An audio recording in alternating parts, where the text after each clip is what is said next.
श्रावण मास को भोलेनाथ का महीना माना जाता है और इस महीने में सभी भक्त भोलेनाथ की पूजा विधिवत करते हैं, जैसे रुद्राभिषेक करना, शिव कथाओं को सुनना। लेकिन शास्त्रों में कुछ ऐसे भी नियम बताए गए हैं जो कि और देवताओं की पूजा में फॉलो किए जाते हैं, लेकिन शिव पूजा में उनका प्रयोग नहीं करना चाहिए। तो द कर्मा आज आपको यही बताने जा रहा है कि शिव पूजा में क्या नहीं करना चाहिए। सनातन परंपरा में पूजा की कुछ विधियां हैं जिनको हर एक पूजा में प्रयोग किया जाता है, जैसे भगवान को जल से नहलाना, पुष्प चढ़ाना, तुलसी की पत्तियों के साथ भोग लगाना आदि। लेकिन कुछ पूजा विधि का प्रयोग शिव पूजा में नहीं होता। केतकी का फूल न चढ़ाएं। भगवान की पूजा में फूल माला का अहम रोल होता है और लगभग हर पूजा में फूल चढ़ाया जाता है, लेकिन केतकी का फूल शिव पूजा में नहीं चढ़ाया जाता। दरअसल भगवान शिव ने केतकी को यह शाप दिया था कि तुम्हें किसी पूजा में स्थान नहीं दिया जाएगा, और तब से केतकी नामक फूल को केवल शिव पूजा में ही नहीं बल्कि किसी भी पूजा में नहीं शामिल किया जाता। तुलसी की पत्ती का भोग कभी न लगाएं। सनातन धर्म में सबसे पवित्र पेड़ों में से एक तुलसी भी है और इसलिए हर पूजा में तुलसी की पत्तियों को जरूर चढ़ाया जाता है। और अगर किसी पूजा में तुलसी की पत्तियां नहीं चढ़ाई जाती हैं तो उस पूजा को अधूरा माना जाता है। लेकिन शिव पूजा में तुलसी की पत्तियों का इस्तेमाल नहीं किया जाता। दरअसल तुलसी को भगवान विष्णु की पत्नी माना जाता है, क्योंकि तुलसी ने अपने पिछले जन्म में भगवान विष्णु को पति के रूप में प्राप्त करने के लिए तपस्या की थी और अपने पति जलंधर के मरने के बाद वो सती हो गई थी। तब भगवान विष्णु ने कहा था कि तुम्हारी चिता की राख से एक पौधे का जन्म होगा जो तुलसी कहलाएगा और तुम मेरी पत्नी के रूप में जानी जाओगी। तभी से तुलसी के पत्ते को शिव जी पर नहीं चढ़ाया जाता और इसलिए शिव पूजा में तुलसी की पत्तियों का इस्तेमाल भी नहीं किया जाता है। नारियल का पानी न करे समर्पित। आजकल अगर कोई किसी मंदिर में या किसी देव स्थान में जाता है तो नारियल जरूर ले जाता है और उसमें भी दुकानदार से ये जरूर कहता है कि भैया नारियल पानी वाला देना। लेकिन हम आपको बता दें कि भोलेनाथ को नारियल का पानी नहीं चढ़ाया जाता। दरअसल भोलेनाथ के रुद्राभिषेक के अनेक पदार्थ शामिल होते हैं, जैसे दूध, दही, गन्ने का रस, शहद आदि। लेकिन शास्त्रों के अनुसार नारियल के जल से रुद्राभिषेक नहीं किया जाता है।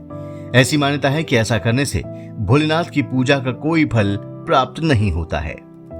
हल्दी ना चढ़ाएं। जब किसी घर में पूजा होती है तो पंडित जी पूजा की सामग्री में हल्दी जरूर लिखवाते हैं और सभी पूजा में हल्दी का लेप जरूर किया जाता है। लेकिन शिव पूजा में हल्दी चढ़ाने का नियम नहीं है।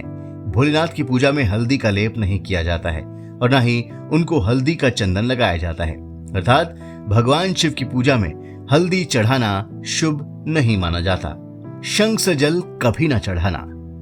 आप मंदिर में होने वाली आरती में तो जरूर शामिल हुए होंगे और आपने देखा होगा कि आरती होने के बाद पंडित जी शंख के पानी को सभी भक्तों पर फेंकते हैं। लेकिन हम आपको बता दें कि भगवान शिव को शंख से जल नहीं चढ़ाया जाता है। दरअसल ऐसा माना जाता है कि भोलेनाथ ने शंखचूर्ण नामक दैत्य का वध कर दिया था और उसके अंश से ही शंख का निर्माण हुआ है। तो इस कारण शंख से चढ़ाया जल भगवान शिव स्वीकार नहीं करते हैं। कुमकुम या सिंदूर पूजा में न लाएं। सनातन धर्म में सिंदूर को महिलाओं का श्रृंगार माना जाता है और अधिकतर पूजा में इसका प्रयोग भी किया जाता है। जब भगवान को गंध या चंदन लगाया जाता है तो सिंदूर का भी प्रयोग किया जाता है और स्त्रियों का मानना है कि भगवान को सिंदूर लगाने से उनके सुहाग के प्राणों की रक्षा होती है। लेकिन शिव जी को संहार का देवता माना जाता है और वो सृष्टि का संहार करते हैं, इसलिए उनको कुमकुम या सिंदूर नहीं चढ़ाया जाता है। एक मान्यता के अनुसार सिंदूर को श्री यानी लक्ष्मी का प्रतीक माना जाता है। इस कारण से भी भोलेनाथ को कुमकुम और सिंदूर नहीं चढ़ाया जाता है। न करें पूरी परिक्रमा। सनातन ग्रंथों में पूजा के अंग के रूप में परिक्रमा को भी माना जाता है और लगभग सभी पूजा में परिक्रमा अंत में की जाती है और बाईं ओर से शुरू करके फिर अपने शुरुआत वाले स्थान में आया जाता है। लेकिन हम आपको बता दें कि अगर आप शिवलिंग की पूजा कर रहे हैं तो आप इस तरह परिक्रमा बिल्कुल ना करें। दरअसल शिवलिंग की जलहरी को कभी लांघना या पार नहीं करना चाहिए।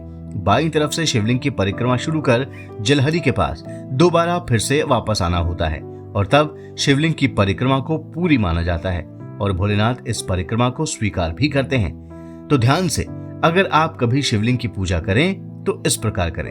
तो दोस्तों, आप सभी भोलेनाथ को प्रसन्न करने के लिए हर तरह से प्रयास करते हैं, पूजा करते हैं, जप करते हैं, रुद्राभिषेक करते हैं और इस तरह से पूजा करने से भगवान शिव प्रसन्न भी हो जाते हैं। लेकिन ऊपर बताए गए कुछ भी काम आपने शिव पूजा में किए तो महाकाल को भयंकर क्रोध भी आता है।